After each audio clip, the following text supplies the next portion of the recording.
Okay, so I wanted to do a quick little thing on how I made a brand for my woodworking. This is a cherry spoon, kitchen spoon, that I made. Actually, the first spoon I've ever carved. Made it just this year. You can see I put my initials on it with the year. This is a black walnut and cherry cutting board I made last year. And again, you can see the initials and the year. And I've been doing this for a while, and because I only do a couple pieces a year, I've just used an X-Acto knife, and I literally just take the back of an X-Acto knife that's been slightly narrowed. Oops, let me try to get that in focus here. There we go. And I just hit it with a propane torch, get it nice and hot, and then just make each little part of the logo, you know, one leg at a time. Now, it's really very simple. It's just the letters Y, T, and W joined together, and I came up with this when the movie Star Wars came out. And of course, they had their letters joined kind of in a similar way.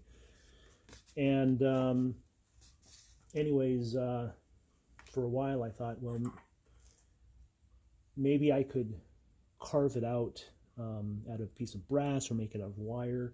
They do make these brands that you can buy. You send them your name and it says something like, you know, from the shop of, and the brands are maybe 1.5 inches by 1/2 inch. And of course, if you're making cabinets, that's fine to stamp it on, but when you're making something like a cutting board and you just have a really small area you want to put it in, it doesn't make sense to have something like that. So after thinking about maybe trying to carve one of my own or make it out of wire, I realized I had some sheet copper and brass, and that if I bent it, I could come up with the letters pretty simply. And this is just my quick idea. Well, if I bent it down this way and then came back here, with the dotted line being where I would have to cut back the sheet metal so it wouldn't burn into the wood. And came up with this. This is kind of my quick model. So this is just a cardstock, and so this would be the top of the Y. Then the next piece actually becomes the T. So then that becomes the bottom of the Y, and this of course can just kind of twist on its own.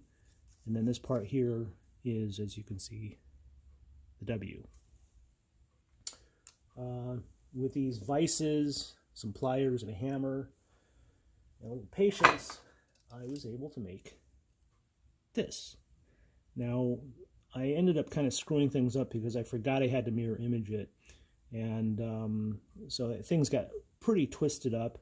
I had to tighten it back around with some steel wire to hold it together because the pieces ended up being much more broken up than I'd intended. Then I had to flatten it all out very gently on a belt sander, so it's all flush.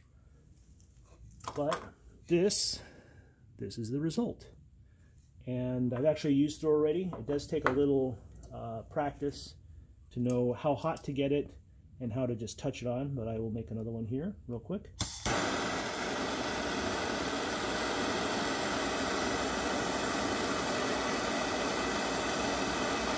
So once I get it hot,